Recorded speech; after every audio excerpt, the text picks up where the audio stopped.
Vraies Voix Sud Radio, le coup de projecteur des vraies voix. Et le ministre américain de la Défense, Lloyd Austin, a annoncé hier la formation d'une coalition en mer Rouge pour contrer les attaques irresponsables, je cite, des rebelles houthistes du Yémen sur le trafic maritime. Cette opération baptisée Gardien de la prospérité associe donc 10 pays, dont les États-Unis, la France bien sûr, le Royaume-Uni, l'Italie, l'Espagne, les Pays-Bas, la Norvège, le Canada, Bahreïn et les Seychelles, Philippe. Oui, et parlons vrai, craignez-vous une hausse massive des prix en raison du trafic qui va devoir faire tout le tour de l'Afrique et mettre 2 fois plus de temps, ce qui va doubler le prix du transport? Est-ce que vous craignez pour votre pouvoir d'achat?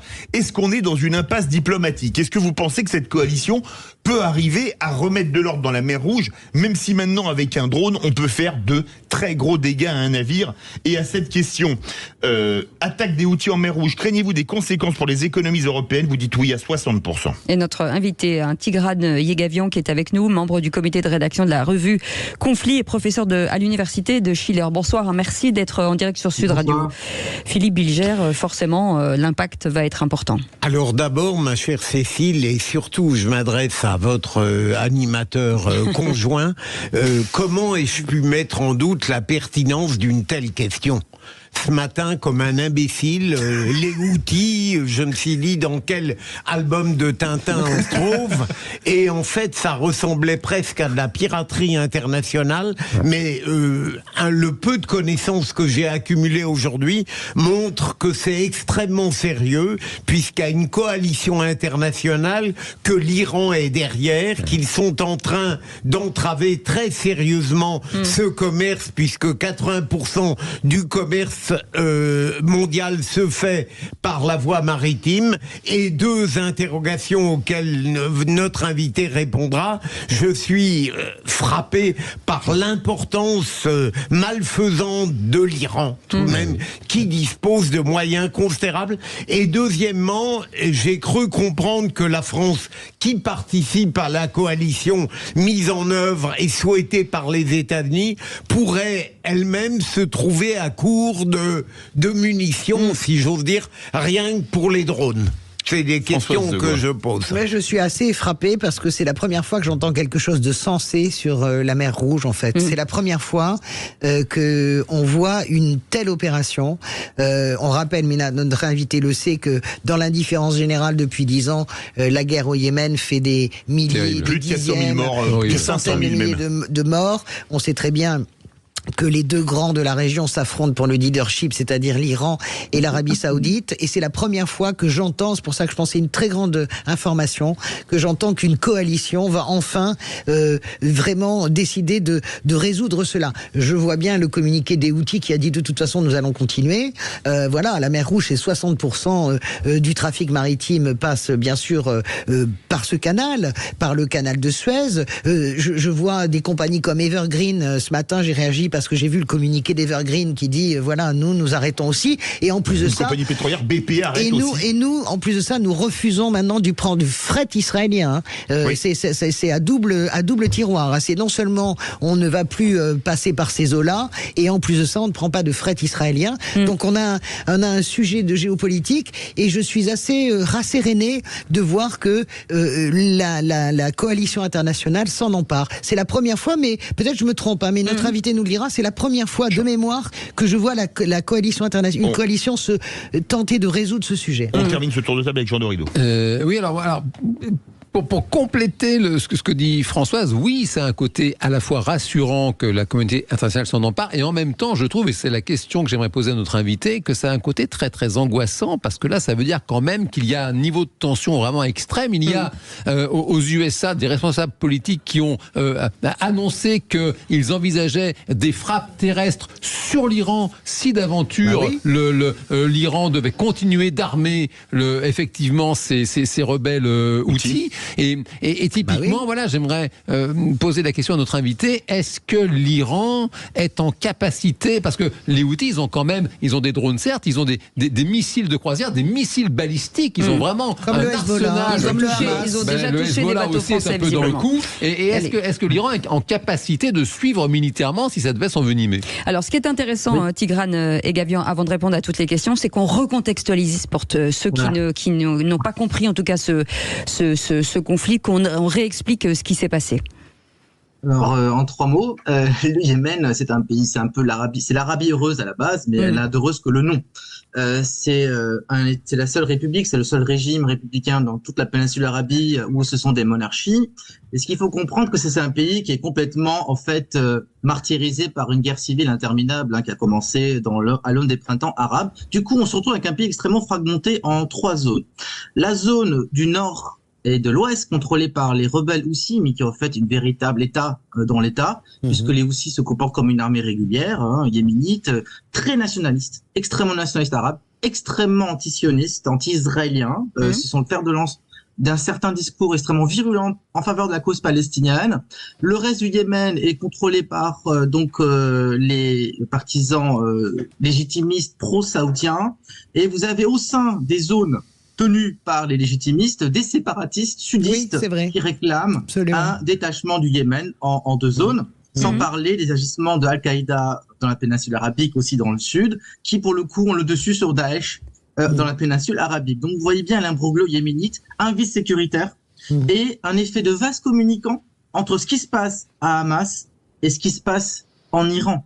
C'est-à-dire que vous avez un vide sécuritaire qui fait un effet de vase communicant, d'où la profonde dégradation de la situation sécuritaire dans le détroit de Bab el-Mandeb, ce détroit qui fait face à Djibouti, par lequel par pratiquement 30% du trafic international de conteneurs passe. Et après, on va les retrouver dans le canal de Suez. Donc, quel est le pays qui est le plus impacté économiquement par cette crise sécuritaire? C'est pas Israël, c'est l'Égypte. Bien sûr. Parce que l'Égypte est dans une situation économique désastreuse. L'Égypte est surendettée. L'Égypte a besoin de 30 milliards d'euros pour maintenir à flot son économie. Le FMI lui donne que 3 milliards avec des conditions complètement léonines. Donc effectivement, il y a des États qui ont beaucoup intérêt à stabiliser cette région.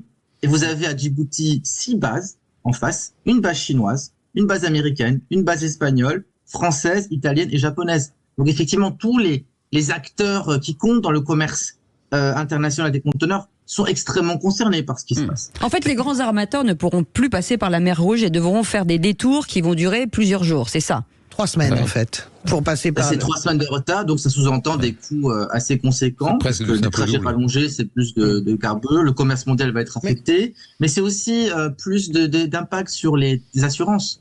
Les assurances des containers, donc ils devront payer forcément des dividendes et ça aura un impact pour les consommateurs. Moi, je voudrais qu'on revienne à la question de Jean, pardonnez-moi, parce que je la trouve la plus importante.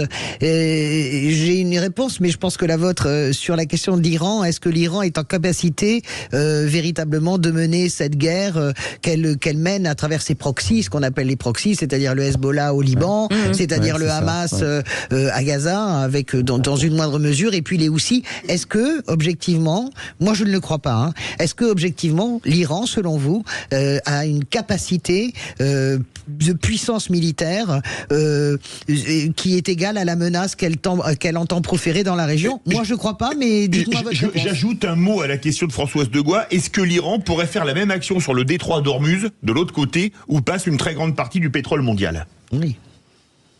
Alors écoutez, moi je suis pas convaincu, et je rejoins votre propos, que l'Iran ait intérêt à engager une guerre conventionnelle, c'est-à-dire une guerre où elle déploierait sa propre armée régulière contre l'armée israélienne, l'armée des États-Unis. Je pense qu'elle ne peut pas, il n'a pas les moyens. La dernière fois que l'Iran a affronté un État, c'était en 188, c'était l'Irak. Depuis 1988, l'Iran ne fait plus de guerre conventionnelle. L'Iran fait des guerres asymétriques en économisant justement des hommes, et donc elle se sert de ces proxys. Alors on a beaucoup fantasmé sur l'impact et l'influence qu'a l'Iran sur la capacité décisionnelle de ces proxys.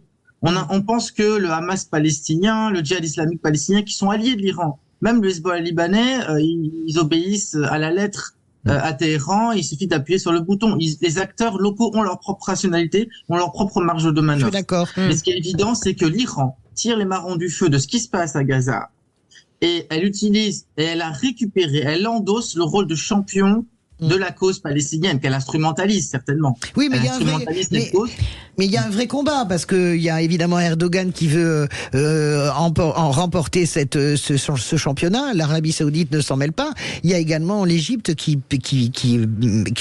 dispute aussi la puissance régionale. Donc, en réalité, mon sentiment, c'est que quand même tous ces interlocuteurs finalement s'annihilent. Vous comprenez ou pas ? Écoutez, l'Égypte déjà est à genoux. L'Égypte est à genoux. Oui, Un jeu à somme nulle, comme on dit. Oui, c'est à somme nulle. Le leadership est surtout avec l'Arabie Saoudite. Je suis d'accord. L'Arabie Saoudite qui a fait un virage à 180 degrés dans la foulée du massacre perpétré par le Hamas contre les Israéliens et la virulence en fait de la réponse israélienne. Et donc l'Arabie Saoudite et le Hamas se partagent un petit peu le leadership de cette question palestinienne, étant donné que les Saoudiens ont des vues sur Jérusalem-Est. Ils voudraient prendre la place des Jordaniens comme gardiens des lieux saints de l'islam à Jérusalem. Donc effectivement, on est dans une guerre froide. Là, je vois que deux acteurs qui pourraient pacifier un petit peu cette région, et malheureusement, ce ne sont pas les Occidentaux, non, c'est la Russie et la Chine. La Russie et la Chine, puisque c'est les champions des BRICS, et les Russes qui ont des capacités diplomatiques insoupçonnées, étant donné que ce sont les seuls acteurs qui parlent à tout le monde. C'est-à-dire que il ne vous a pas échappé que la Russie n'a pas condamné le massacre du Hamas, que les serveurs du Hamas sont hébergés en Russie, que les relations, en tout cas que la Russie dispose de leviers diplomatiques importants. Ils étaient reçus, Vladimir Poutine a été reçu à Abu Dhabi avec beaucoup d'égards, alors un vrai retour dans la scène internationale. L'Iran, pareil, l'Iran a beaucoup de leviers dans la région. Et la Chine qui a réussi à négocier ce rapprochement inédit entre les deux frères ennemis du monde musulman, qui sont l'Arabie Saoudite et l'Iran. Tirane, pardon, de juste 0826 300 300 avec une réaction de Paul qui nous appelle du Lot-et-Garonne. Bonsoir Paul. Oui, bonsoir à tous. C'est un débat passionnant. Moi, ce qui m'inquiète le plus, c'est qu'après le Covid, on a eu des problèmes pour faire venir les produits de Chine. Oui. On a eu le conflit russo-ukrainien. Et là, on se rend compte qu'on est encore sous la menace parce qu'il faut qu'on importe toujours plus. Je comprends pas qu'on n'ait pas relocalisé de plus en plus de production et on serait un peu moins dépendant des pays tiers. Mais bon, apparemment, c'est pas le cas. Non. Alors, Tigrane Yegavian, vraie question de Paul qui est agriculteur dans le Lot-et-Garonne. Comment se fait-il qu'on n'a pas tiré les leçons du Covid, notamment ? C'est trop tôt, Philippe. Ça fait 4 ans, on aurait pu quand même mettre des choses en marche. Une usine en 4 ans, on l'a construit. On hérite la gestion calamiteuse du nucléaire. En fait, on a complètement sabordé notre industrie, enfin en tout cas notre parc nucléaire. Ça, c'est malheureusement on fait les frais du mandat calamiteux de François Hollande, qui a cédé au lobby des Verts, et on n'a pas encore opté pour une vraie stratégie d'indépendance nationale. Donc effectivement, nous faisons les frais de cet héritage, plus l'endettement post-Covid, plus la perte de compétitivité. Maintenant, la question, c'est de savoir si la France pourra se rapprocher d'acteurs européens comme l'Italie, avec lesquels on a une relation qui s'est réchauffée, l'Espagne, pour pouvoir exporter davantage notre armement, qu'on puisse, comment dirais-je, déployer cet idéal qui est un peu chimérique, mais d'Europe puissance en mer Rouge, parce qu'il y va de la sécurité de nos approvisionnements énergétiques. Cela explique aussi que... Philippe Bilger, une question courte. Je voulais vous demander, c'est peut-être un point de détail, si j'ose ce terme de funeste mémoire, mais est-ce que c'est vrai que l'Arabie Saoudite est un peu gênée à l'heure actuelle parce qu'elle s'apprêtait à avoir un accord peut-être avec les rebelles yéménites et qu'elle fait attention à ménager les rapports avec les États-Unis pour ne pas troubler cette volonté d'entente? La guerre lancée par l'Arabie Saoudite au Yémen en 2014, c'est un peu l'équivalent du Vietnam pour les États-Unis. C'est un vrai bourbier. Ils se sont embourbés. C'était la première décision du jeune prince héritier Mohammed Ben Salman, MBS, quand il a accédé aux fonctions, aux responsabilités. Et le fait est que ce qui s'est passé, cette médiation chinoise a permis justement de trouver une solution honorable à ce bourbier. Mais là, ce qui se passe à Gaza rabat les cartes. Et effectivement, les Saoudiens ont très peur de cette déstabilisation, que les Houthis fassent monter très haut les enchères, étant donné que les Saoudiens ont un véritable projet pour le développement de la mer Rouge, notamment du parc touristique de la mer Rouge. Ils ont des vues, si vous voulez, pour la conversion de l'après-pétrole. Donc vous avez toute une politique d'investissement dans le cadre de la stratégie 2030 prônée par le jeune prince héritier, qui va être remis en question par ce nouveau foyer de déstabilisation. Donc effectivement, l'Arabie Saoudite a beaucoup à perdre. Elle perd son rapprochement avec Israël, qui était un rapprochement gagnant-gagnant, puisqu'Israël est un pourvoyeur de sécurité pour l'Arabie Saoudite dans le cadre de sa guerre froide contre l'Iran. Et ça reviendra, ça, bien sûr. Ça reviendra, les accords d'Abraham. Aussi les retombées, en tout cas les perspectives d'un développement touristique, économique, dans son littoral de la mer Rouge. Merci beaucoup. Tigran Yegavian. C'était passionnant, membre du comité de rédaction de la revue Conflit et professeur à l'université Schiller. Merci d'avoir été avec nous. Merci beaucoup Philippe Bilger. À demain.